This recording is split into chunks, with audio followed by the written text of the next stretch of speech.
ഇപ്പം എപ്പോഴാണ് ആളുകളെ കൊണ്ട് യാത്രയ്ക്ക് പോയി തുടങ്ങിയെന്ന് ചോദിച്ച് ഒരുപാട് ആളുകൾ ഈ കഴിഞ്ഞ ദിവസങ്ങളിൽ അന്വേഷണത്തിന്റെ ഭാഗമായി എന്നോട് ഈ ചോദ്യം ചോദിച്ചിട്ടുണ്ട്.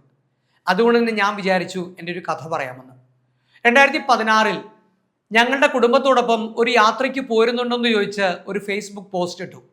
ആ പോസ്റ്റിന് 1-2 പേരല്ല 400-നടുത്ത ആളുകളാണ് റിപ്ലൈ നൽകിയത്. അവരെയും കൊണ്ട് റാസൽ ഖൈമയിലെ ചുവന്ന മരുഭൂമിയിലേക്കായിരുന്നു ആദ്യത്തെ ഞങ്ങളുടെ യാത്ര. ആ യാത്രയ്ക്ക് ഞങ്ങളൊരു പേരുമിട്ടു, ട്രാവൽ വിത്ത് മീ. നമസ്കാരം, ഞാൻ ഐ പി വള്ളിക്കാടൻ.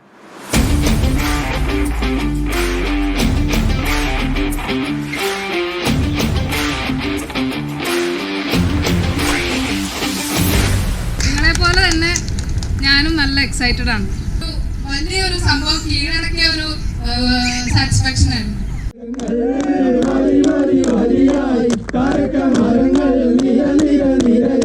യുദ്ധത്തിങ്കൽ രാമൻ നല്ലോ, കുലത്തിങ്കൽ സീത നല്ലോ, ഉപേക്ഷിപ്പാൻ ലക്ഷ്മണൻ നല്ലോ.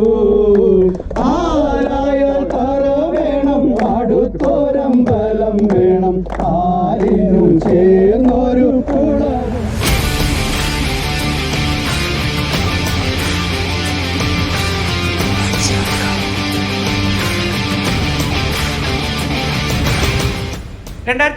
ഫെബ്രുവരി 14 വാലന്റൈൻസ് ദിനത്തിലാണ് റാസൽ ഖൈമയിലെ ചുവന്ന മരുഭൂമിയിലേക്ക് ദുബായിൽ നിന്നും, അബുദാബിയിൽ നിന്നും, ഷാർജയിൽ നിന്നും, ഉമേൽ ഖുവയിൽ നിന്നും, എന്തിന് ഒമാനിൽ നിന്ന് പോലും ആളുകൾ ഞങ്ങളുടെ യാത്രയ്ക്ക് എത്തിയത്.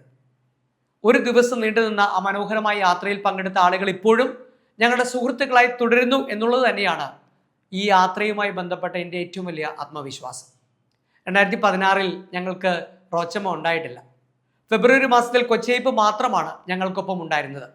ഞാനും എൻ്റെ ഭാര്യ റോസും ഞങ്ങളുടെ മകൻ കൊച്ചേപ്പും ചേർന്നാണ് ആ യാത്ര പരിപാടി സംഘടിപ്പിച്ചത്. മാതൃഭൂമിയുടെ MD ആയിരുന്ന ശ്യാം സാറ് ഒരു ദിവസം എന്നോട് ചോദ്യം ചോദിച്ചു, ഇപ്പം ഇത്രയും പേരൊക്കെ എങ്ങനെ കൂടെ കൊണ്ടുപോവുക? ഒരു ട്രാവൽ കമ്പനിയുടെ സഹായമില്ലാതെ നിനക്കിതെങ്ങനെ ചെയ്യാൻ കഴിയുക? അതായിരുന്നു എൻ്റെ ആത്മവിശ്വാസം. 5 നിമിഷം എന്ന് പറഞ്ഞു തുടങ്ങിയ ആ എക്സ്പ്ലനേഷൻ അവസാനിച്ചത് വൈകുന്നേരം ദുബായിലെ ഡെസേർട്ട് ക്യാമ്പിൽ സാറിനും ഞങ്ങളുടെ സ്റ്റാഫിനും എല്ലാവർക്കും വേണ്ടി ഒരു യാത്ര സംഘടിപ്പിച്ചിട്ടുണ്ടായിരുന്നു. അതുതന്നെയാണ് ഇപ്പോഴും എൻ്റെ ആത്മവിശ്വാസം. ട്രാവൽ വിത്ത് മീ ഞാൻ എൻ്റെ ഭാര്യയോട് പറഞ്ഞ ഒരു സന്തോഷമാണ്. ആ സന്തോഷം ഇന്ന് അനുഭവിക്കാൻ എന്നോടൊപ്പം ഇത്രയും അധികം ആളുകൾ,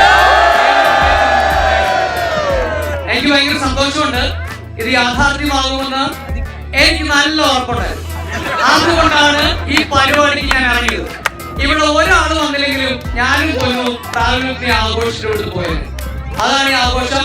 വന്ന എല്ലാവർക്കും, എല്ലാ കുഞ്ഞുങ്ങൾക്കും, എല്ലാ അമ്മമാർക്കും എല്ലാവർക്കും സന്തോഷം. അടുത്താഴ്ച നമുക്ക് വീണ്ടും കാണാം. നമ്മൾ ഡൽഹിയിലേക്ക് ഒരു യാത്ര അനൗൺസ് ചെയ്തിരുന്നു. മനോഹരമായ യാത്രയ്ക്ക് പങ്കെടുക്കാൻ 43 പേർ തയ്യാറായിരിക്കുന്നു. അവരുടെ എല്ലാ ആധാർ കാർഡുകളും പേയ്മെന്റ് എല്ലാം റിസീവ് ചെയ്തു.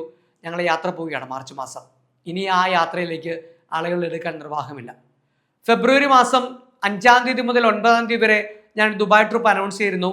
ആ യാത്രയും നമ്മൾ ബുക്കിംഗ് കംപ്ലീറ്റ് ചെയ്തിരിക്കുകയാണ്. ആളുകളെല്ലാം നിറഞ്ഞു കഴിക്കുന്നത്. അപ്പോഴാണ് ആ യാത്രയിൽ ഇടം കിട്ടാതിരുന്ന കുറച്ച് പേരുടെ റിക്വസ്റ്റ് പ്രകാരമാണ് ഒരു യാത്ര കൂടി ദുബായിലേക്ക് നടത്താമെന്ന് ഞാൻ തീരുമാനിച്ചത്. ഞാൻ 9 വർഷം കുടുംബസമേതം താമസിച്ച് ജീവിച്ചൊരു നാടാണ് ദുബായും, ഷാർജയും, അബുദാബിയും, റാസൽ ഖൈമയും, ഫുജൈറയും, ഉമൽ ഖുവൈനും എല്ലാം. അതുകൊണ്ട് തന്നെ ആ സ്ഥലങ്ങളിലേക്ക് ആളുകളെ കൂട്ടിക്കൊണ്ടു പോകുമ്പോൾ ഉണ്ടാകുന്ന ഒരു സന്തോഷമുണ്ട്. അതുതന്നെയാണ് രണ്ടാമത്തെ യാത്രയ്ക്കും എന്നെ പ്രേരിപ്പിക്കുന്നത്.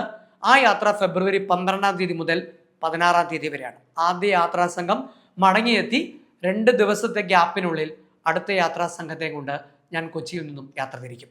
ഈ യാത്രയ്ക്ക് ഇപ്പോൾ തന്നെ ആളുകളെ ജോയിൻ ചെയ്തിട്ടുണ്ട്. ഞാൻ പറഞ്ഞു വരുന്നത് ഇത്രയേ ഉള്ളൂ. യാത്രയെന്ന് പറയുന്ന ഒരു പാഷനായിട്ട് കൊണ്ടുനടക്കുന്ന ഒരാളാണ് ഞാൻ. എൻ്റെ ഉപജീവനം മാത്രമല്ല യാത്ര എന്നുള്ളത്. എൻ്റെ കൂടെ യാത്ര ചെയ്ത എല്ലാവർക്കും അറിയാം. ചില ആളുകളൊക്കെ വിളിക്കുന്നുണ്ട്, ഐപ്പിനോട് ഇപ്പോൾ യാത്ര ചെയ്ത ആൾക്കാരുടെ ഒരു നമ്പർ തരാൻ പറയുന്നത്. അപ്പം ഞാനൊരു നമ്പർ ചോദിക്കുകയാണെങ്കിൽ ഒരു 500 നമ്പർ തരാൻ ഞാൻ കോൺഫിഡൻ്റ് ആണ്, ആത്മവിശ്വാസമുണ്ട്. ആ ആത്മവിശ്വാസത്തിൻ്റെ പിൻബലത്തിൽ തന്നെയാണ് ഈ സമൂഹത്തിൽ ചില അഭിപ്രായ പ്രകടനം നടത്തുന്നതിൽ തെറ്റില്ല എന്ന് ഉറച്ചു വിശ്വസിക്കുന്ന ഒരാളെന്ന നിലയ്ക്ക് അതിനെ സഹിഷ്ണുതയോടെ സമീപിക്കുന്നവർക്ക് മാത്രം സ്വാഗതം, അല്ലാത്തവർക്ക് വീണ്ടും നല്ല നമസ്കാരം.